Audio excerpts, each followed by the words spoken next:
Welcome to 7 Investing Now, a show that teaches you how to take a long-term view on investing by better understanding what's happening in the market now.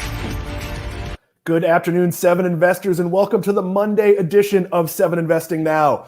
My name, of course, is Daniel Brooks Klein. I am the host of the program. I'm being joined today by Steve Symington. Steve, yesterday was Mother's Day. That means today that you can break out whatever the equivalent is of an advent calendar on the countdown to, of course, the most disappointing holiday of the year, Father's Day. Right now, I could feel the grill tools being packaged up. They might even just take the ones you got last year, put them back in a box with a ribbon. It is basically the opposite. Did you have a fun Mother's Day? Did you and the family go anywhere? Yeah, we went, had a couple drinks at a local brewery, and then had our 13-year-old watch your brothers, so that was nice. And then we all went out to dinner at a different brewery later that evening. So it was a good time. We did a family dinner as well. It's been pretty rare to eat out, so to go someplace nice that was still, had some basic procedures. We ate outside. You didn't have to, but it just felt a little bit better. It was a very normal feeling evening, and I finally broke tradition. Most years we did that like weird. You go out at like 2:00, and then it's like I had brunch at 2:00. Like, do I eat dinner tonight? Do I not? Yep. Like, we just went for dinner. Like, we went out at 5:30. We wanted there to still be light, while we were dealing with sort of a crowded area. So it was enjoyable. And then we came home. And because I'm old, Steve, I don't watch Saturday Night Live on Saturday night. We watch Saturday Night Live the next day. The big draw last night was Elon Musk was the host. I wasn't a big fan of that. I'm going to be honest. I'm not a big fan of Elon's histrionics, his manipulating Dogecoin, sort of all the sort of games he plays. I understand there's some reasons he's doing that maybe are out of his control. He talked about having Asperger's a little bit on the show. My actually complaint was, and I know you've only seen part of it, my complaint was they didn't protect him. In the past, when they have non-actors on, they do things that don't rely on that person's ability to deliver a joke. He kind of did an unfunny monologue. They put him in skits where kind of the joke was, look, it's Elon Musk playing a character. I'll go back and say like the Wayne Gretzky episode, one of the best ones ever. They didn't do that to Wayne Gretzky. I did not think it was a good show. What were your thoughts, Steve? I think it was a good show for people who understood all of the sort of swirling controversy around him and cryptocurrencies and Tesla and just the way he acts in general. And I think it was one of those things where if you're a fan of Elon Musk, you probably enjoyed it because you knew all the jokes. And if you're not a fan or you're unfamiliar, you were kind of like, I don't know. And, it was interesting, the whole sort of for the first time publicly, saying I have Asperger's syndrome, or at least I'm the first person on the show to admit it. Which by the way, is not true because Dan Aykroyd, right? Yeah. Yeah. So there was that. And, there was some other people like, wait a second, isn't that like kind of like Michael Jordan saying he likes gambling a little bit on the show? Like that was sort of something everybody kind of like said, well, wait, I thought we kind of knew that. But, it was interesting though. There were some moments, like I'm reinventing electric vehicles. Did you really think I'd be this kind of chill, normal guy? Like, yeah, seriously, people. I think we've learned that in most cases, genius comes with oddity. Steve Jobs was kind of an odd guy. Yeah. A lot of people that have that level of genius, it's why generally the best players don't make the best coaches. They're just operating on a different playing field, literally, than other people. So we're going to segue a little bit here. I could talk Saturday Night Live all night. It was really an interesting episode, but we're not going to do that. We, of course, would like your questions and comments. We know it's a Monday after a holiday. Probably a lot of people had a drink or two, probably not shuttling between breweries. That's not possible most places, though that is actually possible here in West Palm under normal circumstances. We have about a dozen breweries. But we are going to talk about Walmart's sneaky play to become a player in the healthcare industry. Why do I say sneaky? Because Walmart has been providing some telehealth options to its 1.6 million employees for quite a while. Steve, are there 1.6 million people in Montana? No. There are not. I'm pretty sure it's closer to 1.1 million or so. But yeah, So we only just passed a million a few years ago or the, so. the state of Walmart is bigger than the state of Montana. That is important to say. But Walmart has bought MeMD. That's a company that in 2010 was founded in 2010. They deliver medical and mental health visits to about 5 million members worldwide. So add in the Walmart employees, and that's a 6.6 million customer base. They have 30,000 clients. Steve, just broad picture view. Is this one of those areas where there's going to be so much competition? We have your Teladoc. We have the traditional health insurers, which are either using their own or some maybe are using Teladoc white label. And then there's a whole bunch of other players, Amazon, Google. Everybody wants to get into this. Is this going to be a game with no winners, or can Walmart actually take this on? Part of it's going to be an experience thing, but that's part of the worry about Teladoc, right? And we've kind of voiced this before on live streams, is saying, it's not really up to the patients. Like if a patient is presented with a telemedicine solution, they're not going to say, no, I want Walmart's version. Like, don't, get this Teladoc away from me. It's going to be more about relationships and current enterprise customers, and basically kind of how far their feelers go in the industry. And so Walmart obviously has, the scale. That's the beautiful thing about their movements in, and it takes someone large, someone like Amazon. And Teladoc is one of those big players. I think there's room for multiple winners as well. So that's something that's important to consider. So let me bring up the failing of Teladoc. I like Teladoc, but here's the problem. Teladoc is a virtual network that obviously has partnerships in the real world, but there are limitations to what you can do with a virtual visit. You can't take my blood pressure right now at a virtual visit. Now, do I think that's going to change where something like Teladoc and Apple Watch or whoever are partnering and you're getting much better health diagnostics? Yes, but that's not right now. I can go to a Walmart appointment. Now, if I'm a Walmart customer, I probably have some level of trust in Walmart. I know where the Walmart is. Right. Do I think this would work better with Target? Yes, but Target's already partnered with CVS, so they're probably not going to have a massive spin on this. But if I go to the Walmart visit and my symptoms present a certain way, that teledoctor could, in theory, ask my permission to send my records to a real doctor. That real doctor could be located in one of the 4,700 Walmart pharmacies. Now, are there some problems with this? Yes. You'd ideally want a separate entrance. You don't want a person who might have, the bubonic plague to walk through a Walmart, though I'd argue that's like 20% of the Walmart customers anyway. Yeah. You need to make it so there's actual exam space, but CVS has done this pretty quickly in spinning up its Minute clinics, where you can get a lot of healthcare in a CVS. I actually do think Walmart could do this. Steve, would you consider taking your kids to a Walmart for their pediatrician appointment, and you can go shopping while they're getting exam? I mean, I know some of your kids are a little young for that, but once your kids hit their teen years and you don't have to be in with them, could you combine those two things and it becomes really convenient? I mean, I could. I'm not sure I would. I think there's sort of this sort of bias, like taking your kids to Walmart for a doctor's visit.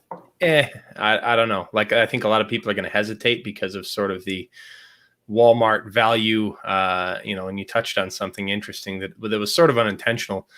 Real doctor versus virtual doctor. We're talking in-person doctor. Obviously, they're real doctors that they're speaking to through this, but they will have that to overcome. And it feels, it'd feel a little bit like a Walmart optical clinic or something like that. So certainly, that's an option for a lot of people, and I think a lot of people will accept that's an important model to bring up, because there have been optical stores in Targets, in Walmart, in Costco. And even though I wear glasses, and my glasses, well, not these since I got laser surgery, but my pre-laser eye surgery glasses were very expensive. I had a very high prescription. And the one time I went to a low-cost eyeglass place, I went to a Stanton Optical, and it was disappointing. The glasses weren't as nice. They didn't fit as well. It felt like you were paying less because you were getting less. That scared me away from that. I think that might scare me away from Walmart. But let me throw out something disruptive. We're going to talk SpaceX a little bit later. So feel free, get your questions in, whatever it is you'd like to talk about. Virgin Galactic, keep that in mind. Excuse me, we're going to talk Virgin Galactic, not SpaceX. We're going to talk about space through Virgin Galactic. What if Walmart tried something different? Primary care as a service, meaning you pay. So you're a family that has your basic bad healthcare that maybe pays for one well physical a year, and then you have a huge deductible. What if Walmart said for $49 a month, you can come in whenever you want? You don't feel well, come in, we'll cover that. Do you think that type of model, because insurance is broken, could that type of model disrupt the way insurance works? Yeah, most certainly. And then you're bringing up something that other companies are doing, like One Medical, for example. Primary care as a service. There are local clinics actually here in town that have a similar program where rather than have sort of traditional insurance, even they have pay us this much every month, and we'll cover everything. Up to within reason, rather. It's not going to cover like open heart surgery or something. Right, like that. and that is the problem with this, is that you might find, what we would think of as concierge services for the rich. So if you're wealthy, you might have health insurance, but on top of that, you may pay for some really nice, private healthcare, and better healthcare. This might be a more affordable option for that, where you basically say, okay, you work at, you work retail, you work at some place where your health insurance is maybe just okay. I know we have a $3,000 deductible, but the nonprofit my wife works for gives us $750 a quarter in an HSA. So that covers that deductible if we need to. But if you had that sort of typical 3,000 individual, 6,000 family deductible, and didn't want to go to the doctor when you think you might have strep throat because you're going to have to pay for that whole appointment yourself, I actually think this kind of service could be disruptive. And Walmart serves a notoriously underserved market. I don't want to say that, it's not like all Walmart customers, they're obviously too big a brand to have any sort of one customer profile. But very clearly, Walmart is a value play. So, Steve, I don't think we're going to find an answer here on this one. But why don't you give some thoughts? This is a wild west of a space. I mean, we read off Teladog's down about 47% year to date. Amwell's down 67%. And I think a lot of that is because when you have Amazon and Walmart sniffing around, people get a little bit worried. Why don't you close this out and then we'll take some questions and comments. I think there's room for multiple winners in the space, and I do appreciate the relative value of pure plays also. And I do think also that companies like Teladoc and Amwell, their recent declines are not only because of competitive concerns. We've seen a broader pullback that's ongoing today. Look at the market right now, and a lot of high growth, kind of hyper growth tech stocks and richly valued growth stocks in particular, with big potential like Teladoc that have been crushed in part because of this sort of, it's like a bear market within a bull market. It's this weird thing we've kind of been seeing. So there's part of that. And I think there's multiple winners in the space. And also, I think if some of these remain depressed long enough, we're going to see a little bit of M&A probably happening with some of these big boys who could step out and say, do I acquire Teladoc? Do I suck in more of these? And that's why you see obviously Walmart with MeMD acquiring them. I don't know what the price was. No, there was no price disclosed. Okay. This is probably a relevant. For Walmart, this is a small transaction. Right. This is kind of like, and we talk about this a lot, when Apple buys some like app you've never heard of and they really just want that functionality in the team. But this is Walmart firing a shot against the bow. This is Walmart saying, okay, we have some infrastructure for our employees. Now we're going to take this out to customers. That's happening at the same time that Amazon is taking its employee program and bringing it to customers.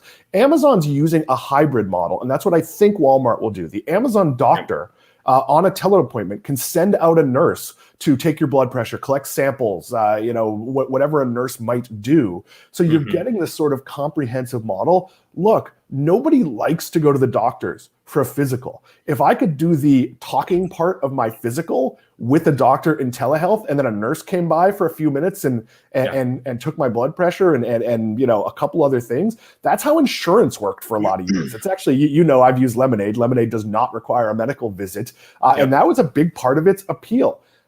Andrew Connolly, we're going to take your question when we get to talking about Virgin Galactic in the next segment, because it's a good one. But I wanted to seg a little bit and take the question from Danielle, if you want to bring that up, Sam. Hi, guys. Do you have any thoughts on NanoX following the first FDA clearance and the stock keeps going down? So this is not a company I follow. I do know that this is a very, very speculative company. And I would not put a lot of thought into what its stock does based on any individual thing. This is a company that is likely to be very, very volatile. It still has a very long road to prove that it's viable. There's really high upside. There's also a risk of zero. Steve, your thoughts here? Yeah, there's a lot of there's a lot of work to be done. That FDA clearance is a big step forward, but there's lots of work to be done, and that was another one of those stocks. NNOX is the ticker that was sort of victim to this broader pullback and high growth, very speculative names. A very speculative name, lots of volatility yet to go, both up and down, I think, for that one.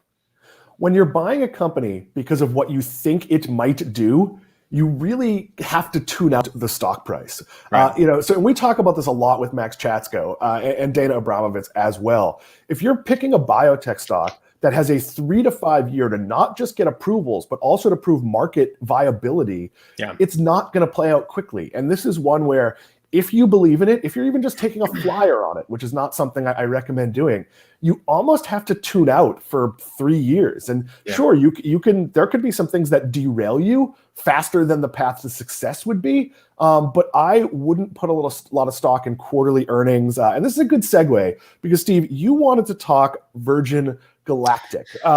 This is a company I have very mixed feelings about. But they're reporting tomorrow, and or tonight after the bell, and that is actually not particularly important in their story. Is that fair to say? Yeah, it's not. And actually, first, I would like to bring up the comment from Andrew Connolly. I think it's important to make the distinction between Virgin Galactic and Virgin Orbit. He continues, I'm not sure there was a difference I knew there was a difference when I first looked into SPCE, which is the ticker for Virgin Galactic. And actually, I believe Virgin Orbit was before Virgin Galactic went public via SPAC, was actually a spin out. So they used to be the same, but not for publicly traded investors who own the stock. So yes, there is a distinction between the two. We are talking about Virgin Galactic right now, ticker SPCE. They report after the bell. Recall they were originally supposed to report on the 4th last week, and they delayed that because of some new guidance that the SEC issued on accounting protocols for warrants issued by SPACs. So they had to do a little bit of restating with their financials. Really doesn't change anything about their business. But the big thing that we really need to keep in mind is that, the stock's been smashed after they've twice delayed their most recent test flight. They said that they were shooting to actually have a rocket-powered test flight sometime this month, back then when they delayed it. And that's what people are going to be looking for right now. People kind of know what to expect, what their cash burn is. They have plenty of cash on hand after some capital raises and going public in the first place.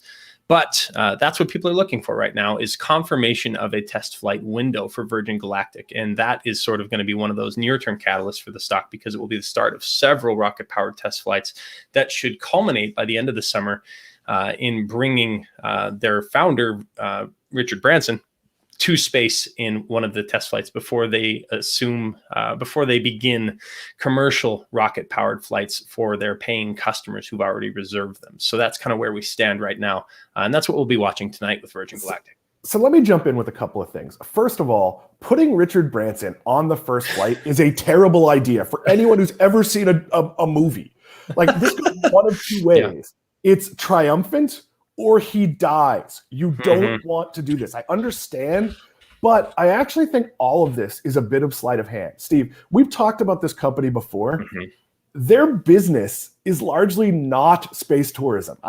They're doing a whole theater where they hired a former Disney executive, and you don't just get on the plane. You have like 4 days of flight training, but basically it's space camp with an actual flight where you're in a suborbit for 17 minutes. You have a little bit of weightlessness. It's pretty cool, but I would argue that their business isn't $250,000 suborbital flights. It really is long distance travel. That's something that's going to take years to play out. Is that's going to take a couple of years? Yeah, but we're in the early stages of basically getting. They still need to get a couple approvals.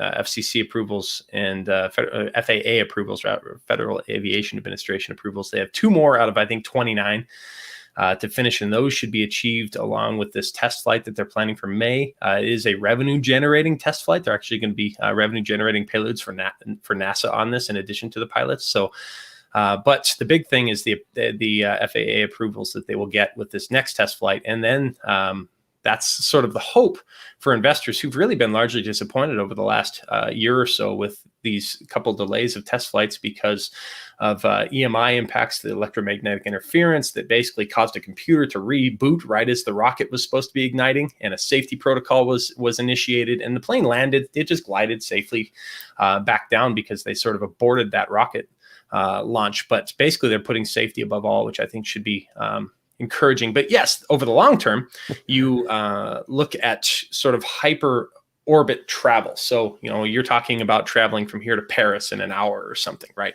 And that's the idea, is that they can disrupt over the long term, sort of this long distance, long haul travel niche. But there is a market for people to pay 250 grand and the price they want to bring down for these low orbit flights where you can actually see Earth below you, right? It's sort of this one of a kind experience as it stands, and hopefully it should be commonplace because they want to scale that to have multiple spaceports, 400 flights a year. So there will be space tourism, will be a significant revenue generator, but longer term, the even bigger one is those intercontinental flights. Yeah, and there are people that will pay $1 million to have lunch with Warren Buffett or something like that. That is a limited market. This company's valuation is not going to be based on its ability to offer those flights. It's going to be on its ability to get payloads into space, which is somewhat part of the Virgin Orbit mission, but obviously they are using some of these ships to get things into space. There is also really that greater long term. And I bring this up because if this is a company you invest in, I understand that there are some bumps in the road. Nobody wants to invest in the space company that, like, when the protocol kicks in, just overrides it and they duct tape the propeller on, or whatever. They don't use a propeller. That, you obviously don't want that. You want safety to be the highest thing. And whether this happens now or 2 years from now, even though there is some competition in this space with Jeff Bezos and Blue Origin sort of putting a toe into the space tourism water, that's not the goal of Blue Origin. This is really kind of a space that's only going to have a few people in it. It's very, very expensive. It's not like tomorrow this is going to work and you're going to get like this isn't frozen yogurt shops. You're not going to have a successful TCBY and then somebody opens a no-name brand down the street. This is a long-range play. So safety is better. The timetable actually doesn't matter at all. And don't watch earnings today, other than if you're curious as to where that launch is going to go. Steve, are they launching out of Florida right now? I know we have a lot of those here.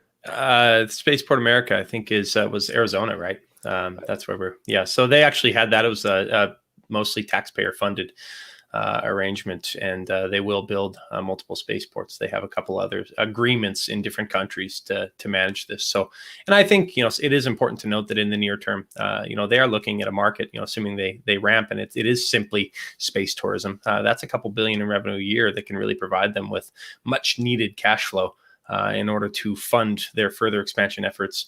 The new plane, the new space plane that they unveiled, that they're only just starting to test. And building multiple other planes. So really early stages, very high potential, super high risk, and a heck of a lot of volatility. So definitely one of those names that is stressful to own, but high risk, potentially high reward. And I do have a stake for full disclosure. Yeah. New Mexico. Max Lucas reminded us, by the way, desert in New Mexico. That's where it was. I fully hope you get a complimentary Virgin Cola on your $250,000 space flight. One of the Virgin brands also bought the high-speed train that I'm pointing outside because where we used to live, it was about a quarter mile away. It's about a mile and a half from here. But that is a train that gets you to Fort Lauderdale or Miami and eventually Orlando and the Disney properties in much faster times than you could do it. It's also a pretty unpleasant ride. So it's great to take the train. It's expensive. Pre-pandemic, there was a model for it. You're also going to see Virgin Cruise Lines kick off this year. None of these companies are actually affiliated, but Richard Branson is an absolute genius. I saw him speak at a convention a few years ago. He's a captivating guy. I prefer he not blow up in space. I know he really wants to be on that flight, maybe go on the third flight, but he's not asking my opinion. I do have a copy of his book signed by him, but I didn't get that in person. It was just a stack of books for people at the convention. That being said, Steve. One more thing. If we still have another minute on Virgin Galactic, there are a lot of people that I've seen talk about, Branson's stake, for example. They say, oh, he sold all these shares, and ARC is selling shares and Chamath is selling shares. It's important to note that, with the exception of ARC, which never had a very large position in the first place, Branson still owns, I think it was like indirectly through his Virgin affiliates, 56.8 million shares. It was only 10% of his stake that he sold down to help keep his other businesses alive. And Chamath also owns, I think, almost 16, it's like 15.6 or 15.8 million shares through the sort of SPAC vehicle that they brought this public. So they still have significant stakes in the company. That's another thing where I'm relatively unconcerned with the recent insider sales. So that's also a point of nuance you're only going to get here on 7 Investing. If you read the headline on, I'm not going to pick on any particular news site, but Bloomberg, CNBC, CNN, whoever it is. And I'm not picking on any of them. Anyone. Your average news reporter, and I am a journalist by background. I've been this news reporter who didn't get to focus on the nuances of the stock market. They're going to see founder sells stake, and that's going to be reported that way. Founder sells stake. What you're not going to get is the next level of analysis. Why did the founder sell the stake? Because Richard Branson's choice was raise some cash personally or lay people off at a bunch of other businesses I own. And as we're seeing now with the restaurant industry, especially here in tourist-driven South Florida, once employees go, it is very difficult to get them back. So if he had trained workers at the airline, at the cruise line, you don't want to lay off your cruise ship captain or your cruise director. As ridiculous as that sounds, there are not a lot of people ready to step into those positions. When you're in an industry that's a constrained size, pilots are hard to come by right now because people left the field and retired or aged out. So this is one of those things where, did he want to sell those shares? No, probably not. Was it the right move as a human being to sell those shares? Yeah, absolutely. Steve, we're going to hit the home stretch here. So that was pointing out what we do at 7 Investing. And we do this all the time. So we have public-facing content and members-only content. In our members-only content, we aren't giving you traditional earnings or takes. A couple of companies that I follow for 7 Investing report this week or next. And I'm not going to tell you they beat earnings by this and the earnings per share were blah, blah, blah. Robots can literally do that. There are robots writing those stories. I'm going to tell you this is what happened and this is what this means in relation to why I own this stock or why I've recommended this stock or what this means for the industry. This is going to be a public-facing piece. I'm actually working on sort of what's the movie theater industry going to look like, because we've seen people willing to come back to the theaters for some big blockbusters. On the other hand, and I hate to pick on this movie, but we saw nobody talked about what a bomb Wonder Woman 1984 was, because a ton of people watched it. If that had been released in theaters, it would have lost $200 million. Instead, it was released on HBO Max, and it was terrible, but we all went, all right, it was free. I get HBO Max anyway. Like that has changed the world. So I'm going to give the perspective of someone who not only follows that industry, but also my previous place of living, I chose because I could walk to a movie theater. And now, if it's not Avengers or Star Wars or whatever the one's called where Vin Diesel drives around and talks about family, Fast and the Furious, I won't see that actually, but it has to be that level of a movie to make me even consider a movie theater. So when you join 7 Investing, you don't just get our picks. I know that's the first thing a lot of people go to. I want to look at the scorecard. I want to look at the picks. Here's the reality. You also get why. Why did I make this pick? And you can get that from our recommendations. You can get that from the formal video presentations we record or we pitch each other on the stocks. You can see if someone has objections to the pick or what their questions might be, how they're answered. So we think you should be a member. That is 7investing.com/subscribe. Steve, why don't you throw out one other thing you think our members absolutely love? I mean, in addition to the recommendations, the deep dives we do where we talk about them, advisor updates and such, being able to contact us directly. We answer your questions. It's not bots. I had someone this weekend say, wait, was any part of this response automated? Because if it was, tell me how you did it. This is crazy. And so we personally respond to every message we receive. If you want to contact us, if you're a member, go to just email us at info@7investing.com. That's almost always me, but a couple of us have access to that email address. So we check it often. You can also find us on Twitter at 7investing. And that's another place where we're interacting with people regularly. So we are small enough that we can still do that. I will say for our members, questions on specific stocks are best handled in our members only live call. So we make that available to you after the fact. It's live for members on the third Friday of every month. We go 11 to 12:30. We actually push 7 Investing Now back a little bit because of that. We do a live show at 12:30. That's where you can ask about specific stocks. If you have questions about our service, if you want to know about an industry trend, if you would wish we would write about something or wonder if we have, you can ask us those questions. Of course, we use Yext on 7 Investing. So if you type into our search engine, I don't know, let me pick one we talked about publicly last week on 7 Investing Now. If you type, what's up with the Peloton treadmill, there is a decent chance that Yext will return you the transcript for the 7 Investing Now where we talked about that, or the article I created that goes with that. So we are working really hard at 7 Investing to make our content discoverable. It's a work in progress, sometimes sending us an email and we can then send you a link, but we are a small team.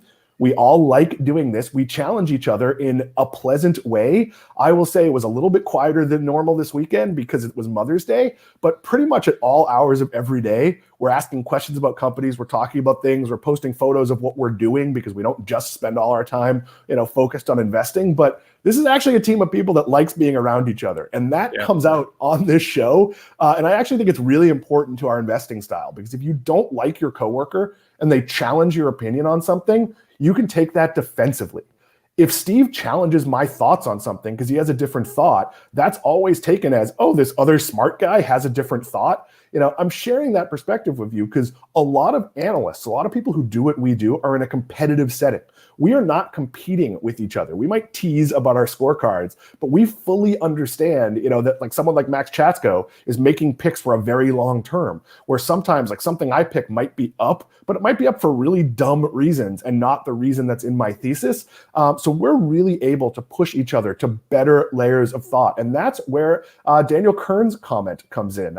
Daniel Kern 79, it says, and Sam, if you want to bring that up, that's super useful information about the insider selling of SPCE. Thanks, you two. Yeah, that's what we do. Like, I probably listen to 10 times more earnings calls than I did when I was writing much more frequently because I need to actually bring value. I need to do something that you can't get for free. And that is what we do. Like I'm heading off to our other house. We're closing on our condo, not closing. We're with the inspection on our condo Tuesday and I'm driving up for it because I bought a property I haven't seen.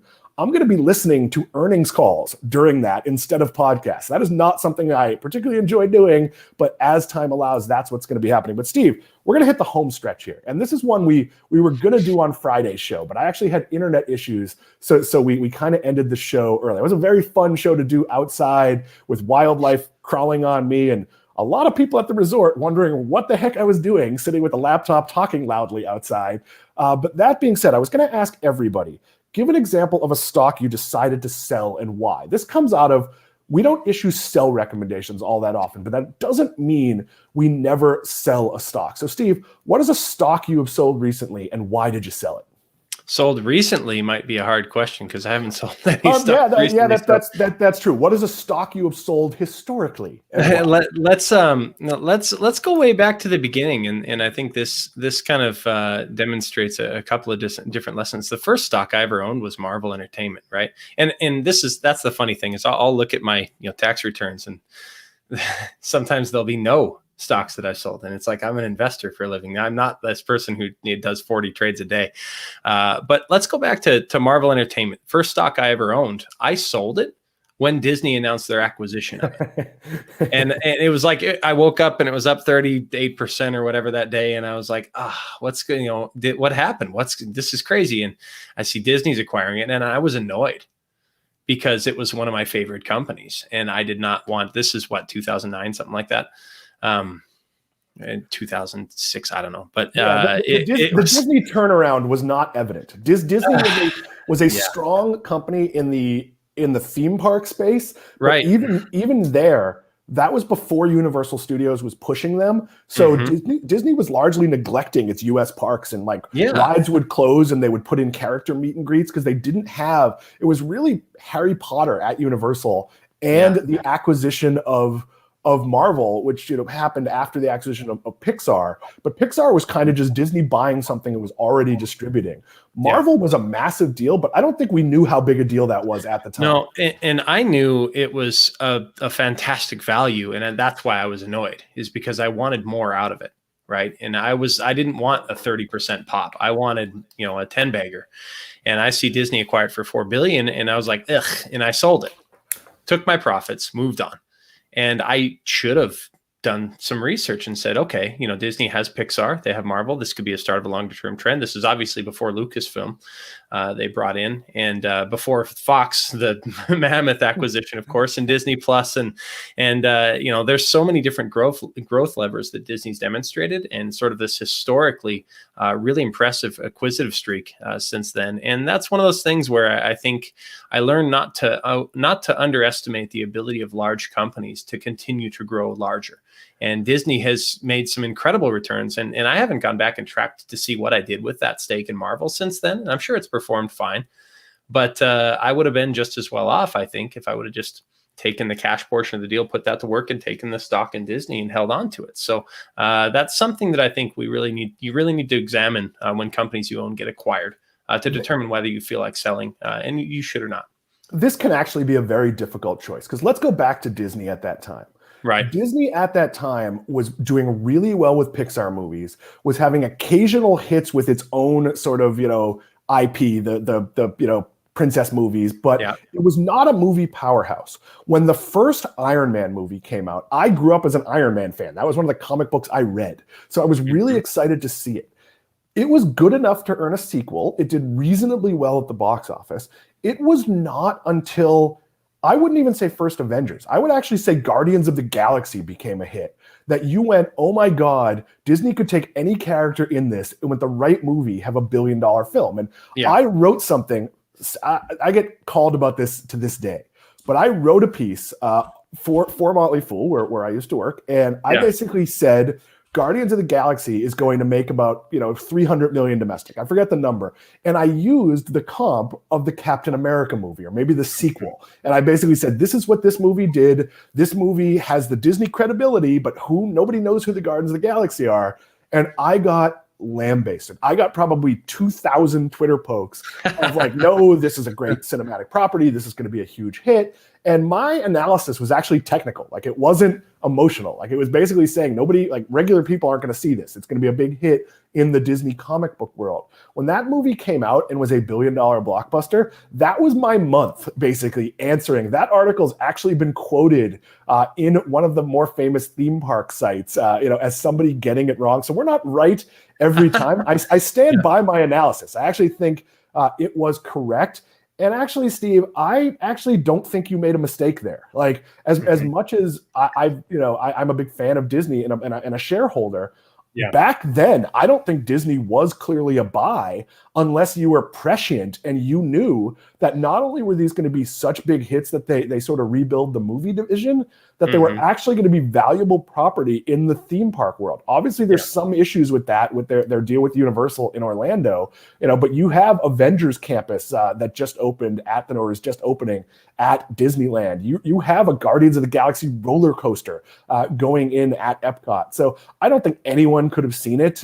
And you probably put your money into something that, I don't know the exact years, but the first few years of that deal, you actually probably did better. Like, it took a while for those to, you don't make movies quickly. I'll give you the last word on this one. So, and it was funny, you mentioned an old article at our former employer, and actually it reminded me of an article that I wrote, because it took me a few years to sort of start to understand what it really meant and what they were doing. And I wrote an article called 26,000 Reasons to Love Disney. And it was about the individual characters, right? There's 9,000 characters in the Marvel universe. There's 17,000 unique characters in the Star Wars universe. A lot of people don't know that. And it was sort of a how long can Disney keep this up kind of thing, making new movies? Well, indefinitely, really. And it took me a few years, but and I guess with the information that I had at the time, maybe I made the right decision, and I probably did just fine. But that's an interesting kind of example of a stock that I've sold and why. And most often it's something like an acquisition or something has gone terribly wrong, which thankfully hasn't happened. But What about you? A stock that you decided to sell and why? Yeah, so there's only one that I could think of in the past 6 years, and I've talked about this before, so I won't go on about it too much. But in the early days of the pandemic, I sold my WWE stock. And why did I do it? So it's not a secret that I'm a pro wrestling fan. So I follow the ins and outs of that. I like the business side of it, frankly, more than I like the product. And there were a number of sort of well-known globally pro wrestlers in WWE that wanted, before the pandemic, to be released by the company. That means let out of their contract so they could go work elsewhere. And sometimes WWE would rather just keep you on the shelf and keep paying you than let you go to its competitors. At the time, it had fledgling competitors. Now it has sort of stronger competitors with AEW on TNT, with New Japan paying decent money in Japan. That there are places for people to go and get work. And that's often at a pay cut, but it can be more satisfying. And they said no to a lot of people who wanted to leave and just basically ice them out or use them badly to diminish their brand. There were also a few acts that they said, hey, I know you're making $300 grand a year as your guarantee. How about $750 and we'll give you a 5-year contract? Well, a lot of those guys didn't want to sign those contracts, but responsibly had to. And then the pandemic hit and the opportunity to work elsewhere went away. But WWE revenue did not go away. Television is the overwhelming largest source of their revenue. And now their deal with NBC Peacock for their former network. So they actually took away an expense that was touring, which sold merchandise, but wasn't generally a moneymaker on the ticket sales basis. And they put their show for the beginning of the pandemic. They were just doing it from their training center. Now they have the added expense that they're doing it in arenas with one arena with like thousands of monitors, and it's actually a little more expensive. Not only did they let go a whole bunch of wrestlers who did not have the opportunity to go do indie shows in high school gyms or join lesser federations on smaller contracts or go to Mexico or Japan. Basically, they said, hey, sorry, you're out of work and probably no one's going to hire you. They also sent home a lot of their producers and writers and travel people that they weren't going to need. And these are people making, if they used to be famous, maybe they're making $200 grand a year. If it's like a secretary that books travel for executives, maybe that's someone making 50 grand living in Stamford, Connecticut, which is an incredibly expensive place to live with not a lot of options nearby. I just thought it was reprehensible. And it kind of took my thoughts about geesh, if this was such a great company and I understand the business model is great, I had opportunities to interview there and I didn't. And this is when I was, not having a cool job like this because I knew it wasn't a great place to work. It has a reputation as being a 24/7 incredibly demanding place to work. If I was 22, I'd probably want to work there. This sort of said, wait a minute, this company is thinking about its stock above its employees. And I actually think you can do both. I think, we saw it with Southwest Airlines. Why do you protect those employees? It's not purely out of generosity. It's because right now, as we're getting back to travel, who can add locations, who can ask pilots to do uncomfortable trips and itineraries and maybe fly to places other than their home base? Southwest, because they built up that credibility. They treated people well. This to me was an absolute low blow to their employees. And I did not like it. Other than that, the only times I would sell would be if I owned something that I bought at a very low price or small position, if it truly blew up. And the reason it blew up was one of two things. It played out my thesis and I no longer see the growth opportunity, or it blew up to beyond my thesis for a dumb reason. I've talked about this a lot. If I owned GameStop because I believed, before this whole retail investor thing happened, if I believed that they had the balance sheet, and they did, to pivot their business to something else, and it could be a 2 or 3 times growth stock in a couple of years, and then it goes up 800%, well, you sell because you only believed it was going to go up 300%, and you cannot make a case for what it actually did. We don't sell a lot. We appreciate all of you watching. We're going to stick with the wrestling terminology here and hit our finisher. I'm sure, Steve, there are people that don't know what that term is, but a finisher is, in pro wrestling, it's like your big move that usually ends the match. Which CEO do you believe will lead his company to the strongest stock gains in the next 12 months?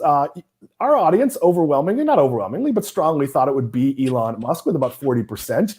Tim Cook came in next with 23%. 31% said Satya Nadella, and about 5.9% said Reed Hastings, co-CEO of Netflix. There wasn't enough room to put both CEOs there. Steve, I'm actually going to argue, if I had to bet, when you bet, you have to consider the downside. So you have to consider, what if the pitcher for this baseball team I'm betting on tweaked his elbow last time and he comes out and he gets hurt or he's not right? You have to consider that. I actually think Microsoft is the steadiest ship here.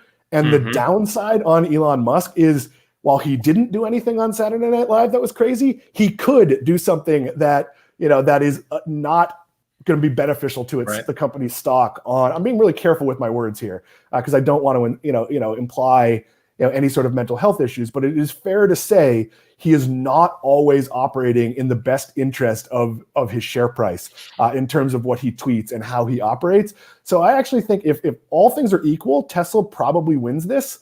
But if you're making a bet and where you'd have the strongest, the best company with also the least chance of a big misstep, I would say Microsoft. But what are your thoughts here?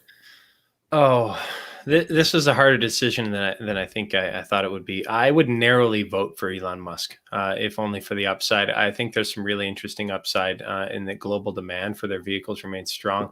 There's some factories coming online, and there's some of the battery storage and energy stuff could serve as incremental value opportunities. But also we're looking at the chip storage or chip shortage that is kind of restricting some production that I think could be really interesting as they kind of unleash things. So I would narrowly vote for Elon Musk and his company, Tesla.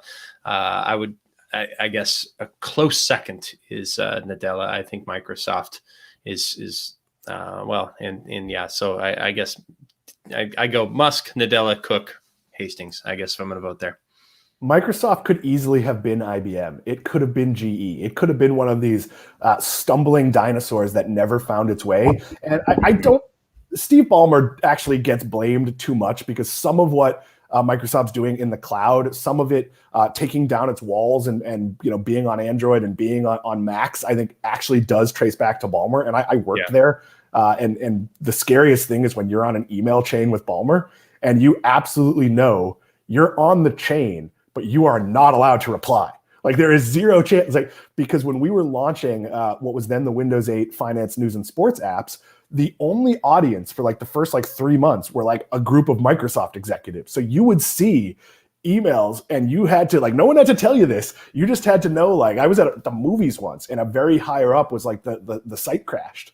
I was in Bellevue, Washington at the time on campus where my team was, and it was a Saturday. I left the movie, went to the office, didn't have access to get in the door, had to talk my way into a cleaning guy and figured out how to get our tech team, who were in India and probably asleep, on the phone. Not that it mattered. There was no public audience, but you don't want the bosses of the company to think no one cares when the product goes down. I don't think you can go wrong with any of these. 12 months is not the timetable we generally look at here, but I actually am a pretty big believer in let's have fun with Twitter polls. I am not a giant fan of people who answer the Twitter polls with what about so-and-so? I like the discussion, but they limit you to 4. I tried to pick 4 that go well together. Steve, this has been fun. One more note on this. Go ahead, absolutely. Again, on Tesla, I'm pulling Tim Cook's one more thing. You're right. Well, it's not really Tim Cook's one more thing, but you know what I mean.